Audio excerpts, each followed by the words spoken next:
بسم اللہ الرحمن الرحیم وبہ نستعین والصلاة والسلام علی رسولہ الامین وعلی آلہ وصحبہ اجمعین الی یوم الدین۔ قال اللہ تعالی فی القرآن المجید اعوذ باللہ من الشیطان الرجیم هل يستوی الذین یعلمون والذین لا یعلمون۔ وقال اللہ تعالی فی موضع آخر یرفع اللہ الذین آمنوا منکم والذین اوتوا العلم درجات واللہ بما تعملون خبیر۔ قال رسول اللہ صلی اللہ علیہ وسلم طلب العلم فریضہ علی کل مسلم۔ صدق اللہ تعالی و صدق رسولہ صلی اللہ علیہ وسلم۔ قابل احترام حاضرین کرام، تمام تعریف و توصیف اللہ رب العزت کے لیے جس نے سارے جہان کو پیدا کیا اور ہمیں اشرف المخلوقات بنایا۔ بعدہ ہزاروں درود و سلام نازل ہوں آخری پیغمبر حضرت محمد مصطفیٰ صلی اللہ علیہ وسلم پر، جن کی بعثت سارے جہان کے لیے باعث رحمت۔ قابل احترام حاضرین جمعہ، آج کے خطاب جمعہ میں میری گفتگو کا جو موضوع ہے وہ ہے اسلام میں حصول علم کی تاکید اور ہمارا موجودہ مسلم معاشرہ۔ یہ علم ایک ایسا لفظ ہے جسے سنتے ہی ہر شخص یہ محسوس کرتا ہے کہ جیسے وہ گھٹا ٹوپ اندھیرے سے روشنی میں آ گیا ہو، اور ایسا کیوں نہ ہو کہ یہ علم ہی ہے جو انسان کو اس کے مقصد زندگی سے واقف کراتا ہے، نیک و بد کی اس کے اندر تمیز پیدا کرتا ہے، مفید اور مضر کی علم کے ذریعے ہی پہچان ہوتی ہے، اور غلط اور صحیح سے انسان علم کے ذریعے ہی واقف ہوتا ہے۔ یہ علم ہی ہے جو انسانوں کو حیوانوں کی سطح سے اٹھا کر کے انسانیت کے مقام بلند پر پہنچا دیتا ہے۔ قابل احترام حضرات، دین اسلام میں علم کی اہمیت، فضیلت اور عظمت، اسی طرح علم حاصل کرنے کی ترغیب اور تاکید جس اہمیت کے ساتھ بیان ہوئی ہے، دوسرے کسی مذہب میں اس کی مثال ہم کو نہیں ملتی ہے۔ درس و تدریس تو ایسا لگتا ہے جیسے دین اسلام کا خاصہ اور دین اسلام کا جزو لا انفک ہوں۔ قرآن مجید کا جو مطالعہ کرتے ہیں تو قرآن مجید میں علم کا جو لفظ ہے وہ 80 بار آیا ہے، 80 ٹائمز 80 بار آیا ہے۔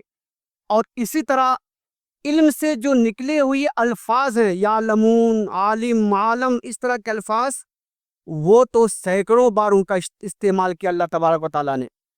اسی طریقے سے آپ دیکھیں گے کہ بہت سارے وہ الفاظ جن کا تعلق بھی کسی نہ کسی طرح علم سے ہے، جیسے یتفکرون، یتدبرون، غور و فکر سے ہے، وہ بھی بے شمار مقامات پر قرآن مجید میں استعمال ہوئے ہیں۔ اسی طریقے سے آپ دیکھیے قرآن مجید کی جو سب سے پہلی آیات نازل ہوئیں، ان سے بھی علم کی عظمت اور قلم کی اہمیت کی وضاحت ہوتی ہے۔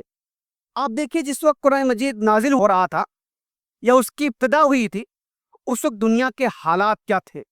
ہم سب جانتے ہیں کہ ہر طرف برائیاں ہی برائیاں تھیں، پوری دنیا برائیوں کی آماجگاہ تھی اس وقت جو ہے، اور خصوصاً عرب کے سماج میں اس وقت ہر قسم کی برائی موجود تھی۔ لوگوں کی جان محفوظ نہیں تھی، کسی کی عزت اور آبرو محفوظ نہیں تھی، کسی کا مال و دولت محفوظ نہیں تھا۔ سماج کے فیصلے چند طاقتور افراد مل کے کرتے تھے، کمزوروں کی کوئی حیثیت نہیں تھی، انسانوں کو غلام بنایا جاتا تھا اور لے جا کر کے مارکیٹ میں جادوؤں کی طرح فروخت کیا جاتا تھا، ان کو بیچا جاتا تھا، ان کو خریدا جاتا تھا۔ عدل و انصاف کا نام و نشان نہیں تھا، زنا کا بازار گرم تھا، شراب عام تھی، سود کا کاروبار اپنے پورے عروج و شباب پر تھا، اور اسی طریقے سے انسان اپنے پیدا کرنے والے کو مکمل طور پر بھول گیا تھا۔ یہاں تک کہ آپ عام طور پر خطابات میں سنتے ہیں کہ اس وقت مرکز توحید خانہ کعبہ میں بھی 360 بت رکھے ہوئے تھے۔ یہ سب اس وقت تھا۔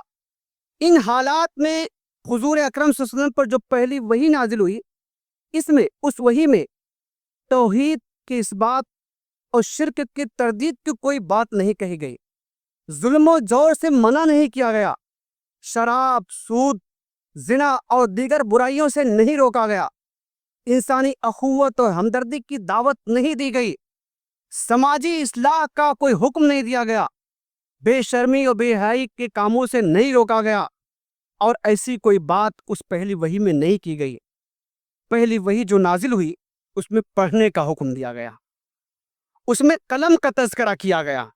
اللہ نے فرمایا اقرأ باسم ربک الذی خلق، خلق الانسان من علق، اقرأ وربک الاکرم الذی علم بالقلم، علم الانسان ما لم یعلم۔ ان آیات میں اللہ تبارک و تعالیٰ نے پڑھنے کی طرف، تعلیم کی طرف توجہ دلائی ہے، اس لیے کہ علم کی مثال روشنی کی ہے۔ روشنی کی ہلکی سی کرن بھی ہو تو تاریکی سے بہت گہری تہوں کو بھی دور بھگا دیتی ہے، ہلکی سی کرن بھی ہو۔ اللہ نے چاہا کہ اگر انسان کوئی روشنی حاصل ہو جائے تو عقیدہ و عمل، معاشرت اور اخلاق کی ساری برائیاں ختم ہو جائیں گی۔ علم کی روشنی سے، علم کے بغیر سماج کی برائیوں کو دور کرنے کی مثال ایسے ہی ہے جیسے کسی درخت کو جڑ کے بجائے اس کے پتوں کو اور شاخوں کو تراشا جائے اور کاٹا جائے، ایسے ہی ہے۔ تو آغاز وحی میں سرکار دو عالم صلی اللہ علیہ وسلم کو تعلیم و تربیت کا حکم دیا گیا کہ ان کے ذریعے آپ انسانیت کو آراستہ فرمائیں۔ اسی طریقے سے دیکھیے، ابھی میں نے آپ کے سامنے سورہ زمر کی آیت نمبر 9 کا ایک ٹکڑا پڑھا، ایک حصہ پڑھا ہے۔ اس میں اللہ تبارک و تعالیٰ نے ارشاد فرمایا قل هل يستوي الذين يعلمون والذين لا يعلمون، اے پیغمبر ان سے پوچھئے کہ جو جانتے ہیں اور جو نہیں جانتے ہیں، جو علم رکھتے ہیں اور جو علم سے محروم ہیں، کیا یہ جو دونوں قسم کے افراد ہیں برابر ہو سکتے ہیں؟ کیا ان میں کسی قسم کی یکسانیت ہے؟ دیکھیے اللہ تبارک و تعالیٰ کا یہ لہجہ، یہ کہنے کی اسٹائل خود یہ بتا رہا ہے کہ ان میں کسی قسم کی یکسانیت و برابری نہیں ہے، ایکولیٹی نہیں ہے، بلکہ ان میں بڑا ڈفرینس ہے، بہت بڑا فرق ہے، اور وہ فرق زمین و آسمان جیسا فرق ہے، معمولی فرق بھی نہیں ہے، کیونکہ جس کے پاس علم ہے گویا اس کے پاس نور اللہ ہے، اللہ کی دی ہوئی روشنی ہے۔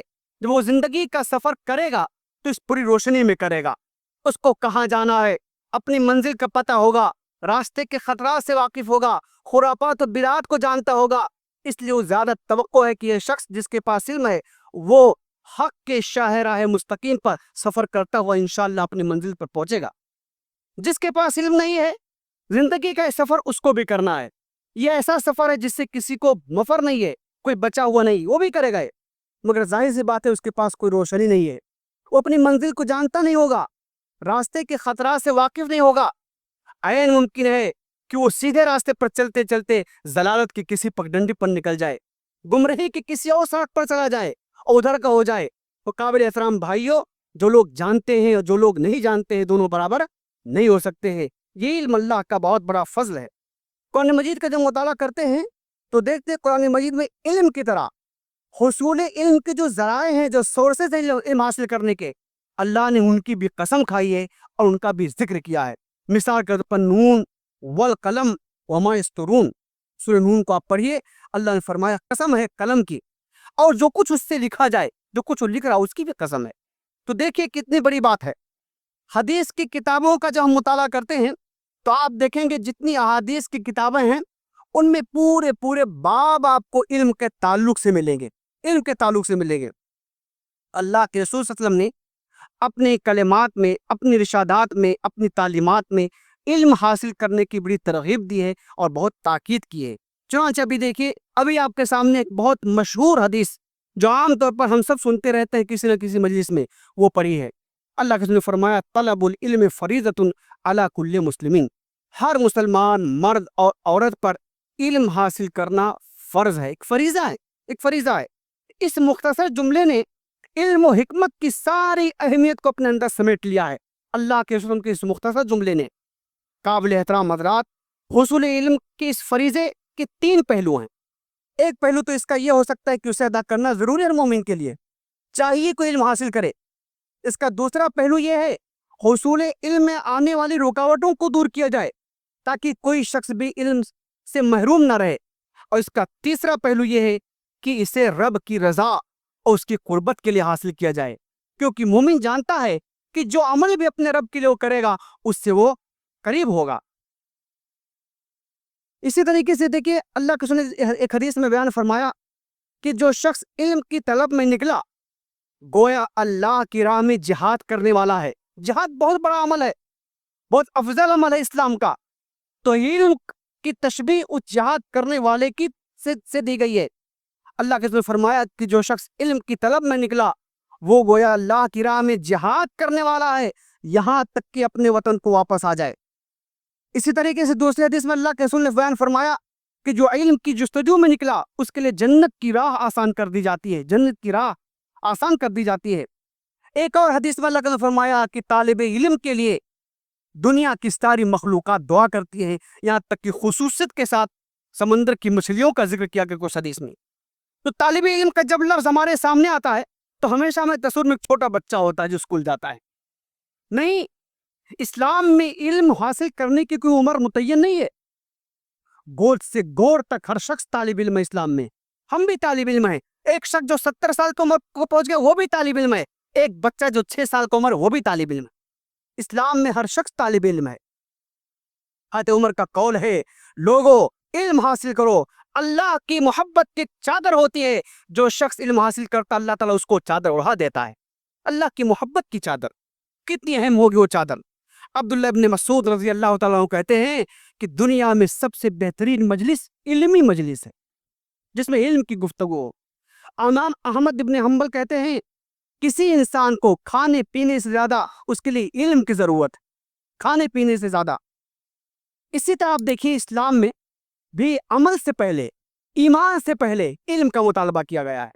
آپ دیکھیے بخاری شریف ہم پڑھتے ہیں، امام بخاری پورا باب ہی باندھا ہے، العلم قبل القول والعمل، قول و عمل سے پہلے علم، اور پورا باب ہے۔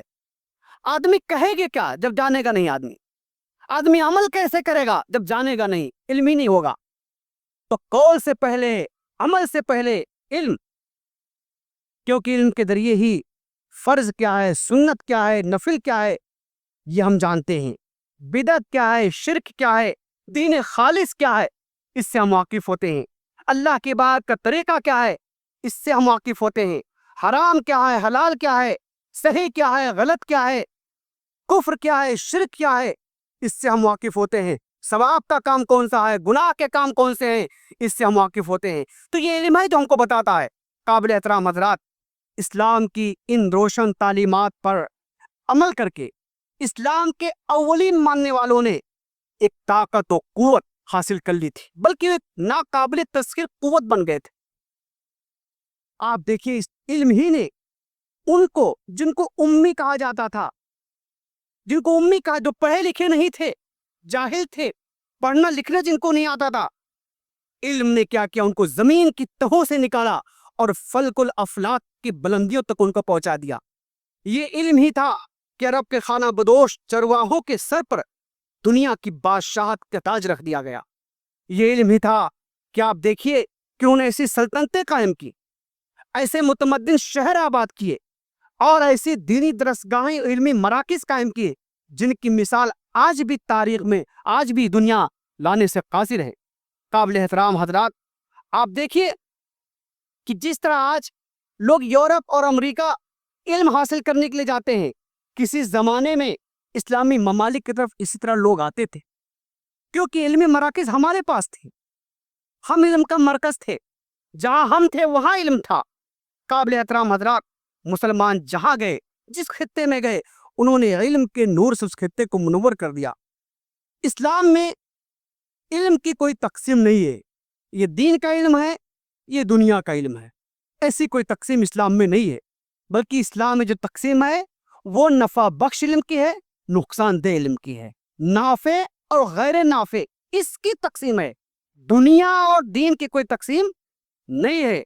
چنانچہ آپ دیکھیں گے سائنس، جغرافیہ، طب، تاریخ، یہ سارے علوم جن کو ہم دنیاوی علوم سمجھ رہے ہیں مسلمانوں نے ایجاد کیے، یہ مسلمانوں کی ایجاد کردہ سارے علوم ہیں، مگر افسوس کہ آج ہم خود اپنی ہی ایجادات سے جو ہے اس طرح اجنبیت محسوس کر رہے ہیں، ہم سوچ رہے ہیں دوسروں کے علوم ہیں، ایسا نہیں ہے۔ اسلام میں علم کا تصور محدود نہیں ہے، آج مغرب جن علوم کو محض دنیا بنانے دنیا کمانے کا ذریعہ سمجھتا ہے، اسلام کی نظر میں وہ سارے علوم دنیا کے ساتھ آخرت کی سرخروئی کا بھی ذریعہ ہیں۔ بس شرط یہ ہے کہ ان کا مثبت استعمال ہو اور ان کا فائدے کے لیے، انسانیت کی فائدے کے لیے استعمال ان کا کیا جائے۔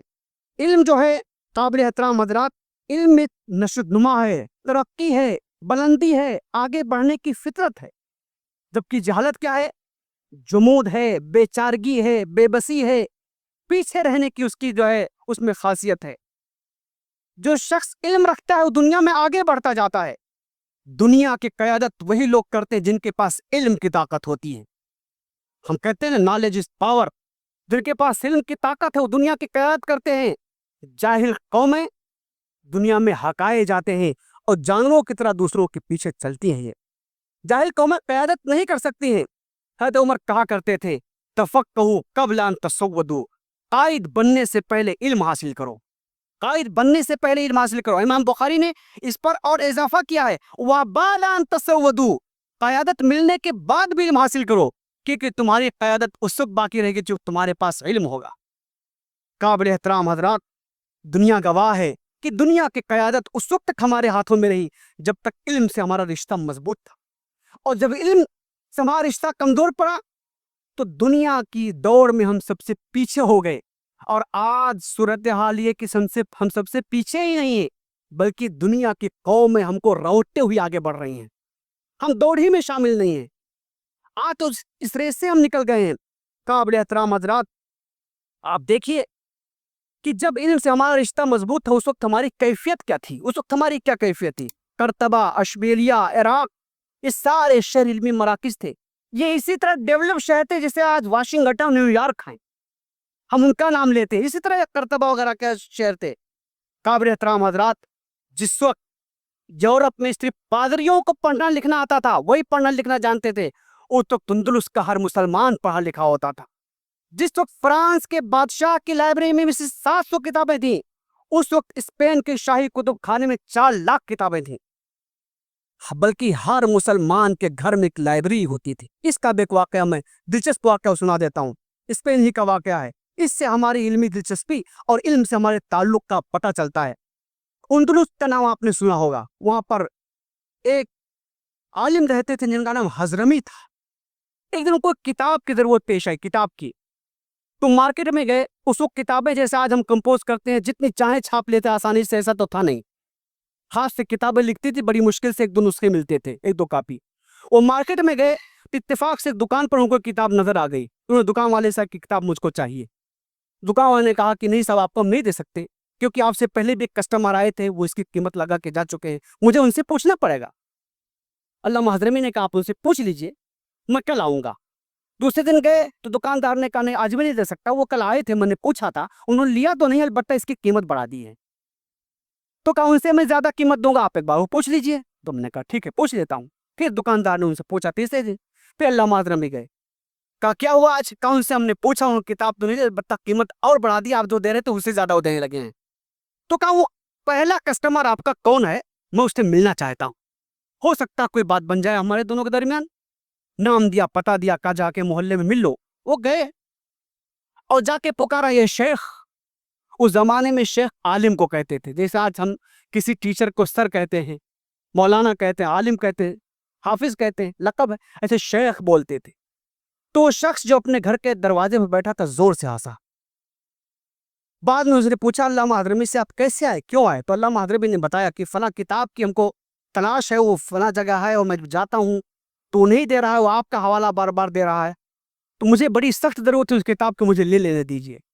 تو شخص نے کہا دیکھیے آپ نے جو شیخ مجھے کہا تو مجھ کو ہنسی آ گئی، کیونکہ میں عالم نہیں ہوں، میں تو معمار ہوں۔ تاریخ میں لفظ ہے معمار، معمار کا اگر ہم ترجمہ کریں گے تو بلڈر، میں بلڈر ہوں، میں مکانات بناتا ہوں۔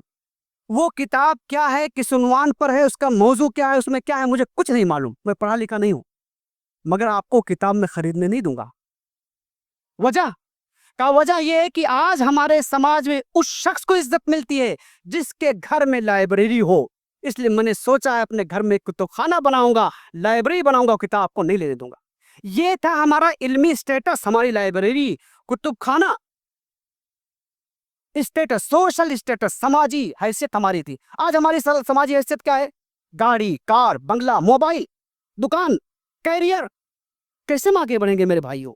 یہ ہماری سماجی ترجیحات ہماری بدل گئی. ایک وزیر تھے جن کو ایک دوسرے بادشاہ نے آفر کہ ہمارے یہاں آپ آ جائیے. بہت قابل وزیر تھے، چونکہ وقت کم اس لیے اختصار سے میں اشارہ کر دیتا ہوں.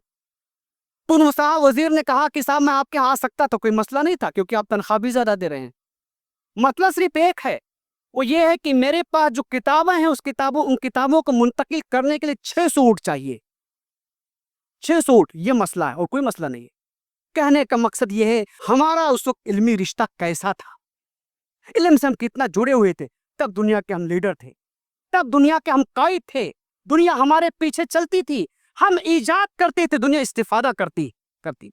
آج ہم کوئی چیز ایجاد نہیں کرتے، آج تو مستفیدین میں ہو گئے، استفادہ کرنے والوں میں ہو گئے. قابل احترام بھائیوں، صدیوں سے ہم نے علم کے ساتھ کوتاہی کا مظاہرہ کیا ہے. اس غفلت نے آج ہم کو ایک باشعور ملت کے بجائے بے شعور ہجوم میں تبدیل کر دیا ہے. علم جو ہوتا ہے وہ کسی ملت کو باشعور بناتا ہے، بے علمی ملت کو منتشر ہجوم میں تبدیل کر دیتی، بھیڑ میں تبدیل کر دیتی. قابل احترام بھائیوں، ہماری یہ کیفیت دین کے بنیادی علم سے محروم ہونے کی وجہ سے ہے. دین کا جو بنیادی علم ہے، آج دیکھیے بہت سارے ہمارے بھائیوں کے پاس اتنا بھی نہیں جو ہونا چاہیے. حالانکہ دین کے بنیادی علم کی اتنی ہم کو ضرورت ہے جتنی کھانے کی ضرورت ہے، زندہ رہنے کے لیے پانی کی ضرورت ہے، ہوا کی ضرورت ہے. دین کے علم کی اتنی ہی ہم کو ضرورت ہے، مگر ہم کیسا مظاہرہ کر رہے ہیں دین کے علم کے ساتھ؟ علم کے بغیر تو صحیح مسلمان رہنا بھی ممکن نہیں ہے. آپ سوچیں، ایک شخص مسلمان ہو، قرآن کی تعلیم سے واقف نہ ہو، رسول کی رسالت پر ایمان ہو، مگر اللہ کے رسول کی شخصیت، مشن، پیغام، فریضہ کسی چیز کو نہ جانتا ہو، وہ عمل کیسے کرے گا؟ قابل احترام بھائیو، میں نہیں کہتا ہر شخص مولوی بن جائے، اٹھے اور موٹی موٹی کتابیں پڑھنے لگے، عمر کے اپنے 8-10 سال اس میں لگا دے، یہ نہیں کہتا. مگر میں ضرور کہتا ہوں کہ کم سے کم دین کا جو بہت بنیادی اور ضروری علم ہے وہ ہر ایک کو آنا چاہیے، ہر ایک کے پاس ہونا چاہیے. قابل احترام بھائیو، آج مسلمانوں میں دین کے علم کی کیفیت کیا ہے؟ میرے علم کی حد تک کسی ملی تنظیم یا دینی ادارہ نے آج تک ایسا کوئی سروے نہیں کیا ہے. آپ کے اس کلیان میں بھی مسلمانوں کی دین علم کی کیفیت کیا ہے؟ میں سمجھتا ہوں آپ کے پاس کوئی ڈاٹا نہیں ہوگا. کتنے مکاتب، ان کی سطح کیا ہے، کیا پڑھایا جاتا ہے، کتنے معلمین ہیں، ہمارے کتنے % کے بچے وہاں جاتے ہیں، کیا حاصل کرتے ہیں، کیا پڑھتے ہیں، کیا علمی کیفیت آج ان کا لیول کیسے؟ کوئی سروے نہیں ہمارے پاس. کسی دینی اور ملی تنظیم نے نہیں کیا، کوئی سی رپورٹ مرتب نہیں کی ہے. البتہ وقتاً فوقتاً حکومتیں اپنے شہریوں کی تعلیمی اور علمی کیفیت کو جاننے کے لیے جو سروے رپورٹ مرتب کرتی ہیں، اگر ہم ان کا مطالعہ کریں تو افسوسناک صورتحال ہماری ہے. 2006 میں جو سچر کمیٹی قائم ہوئی تھی، اس کی رپورٹ 2011 میں پیش ہوئی. اس کے مطابق مسلمانوں کی مجموعی شرح خواندگی کا تناسب 57% تھا، جبکہ دیگر اقوام کی مجموعی شرح خواندگی 74% تھی. ہم سے آگے تھے. وہ 17 سال کی عمر میں اسکول جانے والے مسلمان بچوں کی شرح 17% تھی، جبکہ دیگر قوموں میں 26% تھی. اسی طریقے سے کہ مڈل اسکول کی تعلیم لینے والے مسلم طلبہ کا تناسب 50% ہے، دیگر قوموں میں 62% ہے، 62% ہے. قابل احترام حضرات، دنیا میں جہاں اقلیتیں رہتی ہیں وہ اکثریت کے رحم و کرم پر نہیں رہتی ہیں، حکومت کی مراعات پر نہیں جیتی ہیں، بلکہ اپنی صلاحیت، اپنے علم، اپنی محنت کی بنیاد پر جیتی ہیں. امریکہ کے یہودی ہوں، ملیشیا کے چینی ہوں، انڈونیشیا کی عیسائی ہوں، بھارت کے پارسی اور عیسائی ہوں، آپ دیکھ لیجئے ان کی کیفیت کیا ہے. ملیشیا مسلمان ملک ہے، چینی اقلیت میں 35% ہیں، مگر تجارت اور تعلیم کے مراکز پر ان کا کنٹرول ہے. اپنی محنت، اپنے علم کے بیس پر انہوں نے کیا ہے، وہ احتجاج نہیں کرتے، وہ دھرنے نہیں دیتے، بلکہ اپنے پرائیویٹ تعلیمی اداروں پر وہ انحصار کرتے ہیں. امریکہ میں یہودی صرف 5% ہیں، تعلیمی، معاشی اور سیاسی پالیسیوں پر اثر انداز ہوتے ہیں. شکاگو کی یہودی تعلیمی ادارہ کے سربراہ سے پوچھا گیا کہ تعلیمی برتری کا آپ کے راز کا یہودیوں سے، اور اس نے بڑا خوبصورت جواب دیا، آپ سن لیجئے. اس نے کہا ہماری تعداد یہاں صرف 5% ہے، دوسروں کی 95% ہے. ہم اپنے بچوں کو بتاتے ہیں کہ تم اپنے اندر اتنی صلاحیت پیدا کرو کہ تم 95% سے آگے ہو جاؤ، تب تم کو موقع ملے گا. ان سے آگے رہو گے تب موقع ملے گا، ورنہ کوئی تم کو موقع نہیں دے گا. قابل احترام بھائیوں، ہم مسلمانوں کا معاملہ اس کے برعکس ہے. ہم جانتے ہیں کہ ہمارے ساتھ تعصب ہوتا ہے، امتیاز بڑھتا جاتا ہے، مگر ہم محنت صلاحیت سے مقابلہ نہیں کرتے۔ سستی، کاہلی، وقت گزاری، فضول خرچی، لایعنی کاموں میں وقت و صلاحیت کو ہم ضائع کرتے ہیں، ہمیں اس کا شعور بھی نہیں ہے۔ اگر حکومت اور اکثریت ایک دروازہ بند کرتی ہے تو ادھر بہت سارے دروازے ہمارے لیے کھولتی ہے، اس کو کھولنا ہمیں آنا چاہیے۔ قابل احترام بھائیوں، آج ہمارے نوجوانوں میں علم کی اتنی بھی طلب نہیں ہے جتنی ان کو پان، گٹکے اور سگریٹ کی طلب ہے۔ یہ بہت تلخ حقیقت ہمارے یہاں ہے۔ خواب غفلت سے بیدار ہونے کی ضرورت ہے، وقت ختم ہو گیا ہے۔ علمی تحریک برپا کیجئے، ہر گھر علم آپ علم کی درسگاہ بنا دیجئے۔ اللہ تبارک و تعالیٰ سے دعا ہے کہ اللہ تعالیٰ ہم سب کو کہنے سے زیادہ عمل کرنے کی توفیق عطا فرمائے۔ جزاک اللہ خیر، وآخر دعوانا الحمد للہ۔